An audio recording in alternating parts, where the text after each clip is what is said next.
من أعظم وأفضل النصايح اللي بسمعها في حياتي وبحب أسمعها دايما وبذكر نفسي بيها واللي حواليا، لكل رجل، لكل امرأة، لكل شاب، لكل فتاة: الصلاة. الصلاة.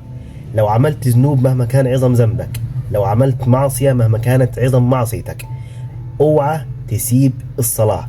الصلاة دي عبارة عن شيء بمجرد انت ما بتتوضى ذنوبك ومعاصيك بتنزل معاك زي المية اللي بتنزل من وضوءك.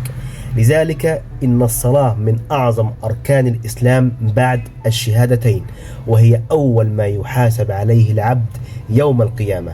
فإن صلحت صلح عمله، وإن فسدت فسد عمله، وهي عمود الإسلام.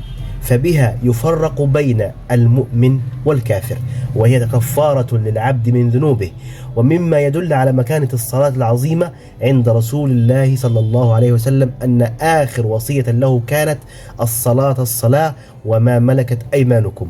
والصلاة واجبة على كل مسلم عاقل بالغ في وقتها المحدد لها، حيث قال الله تعالى: إن الصلاة كانت على المؤمنين كتابا موقوتا.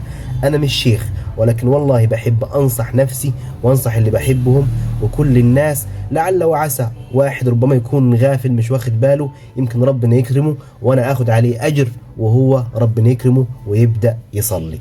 السلام عليكم.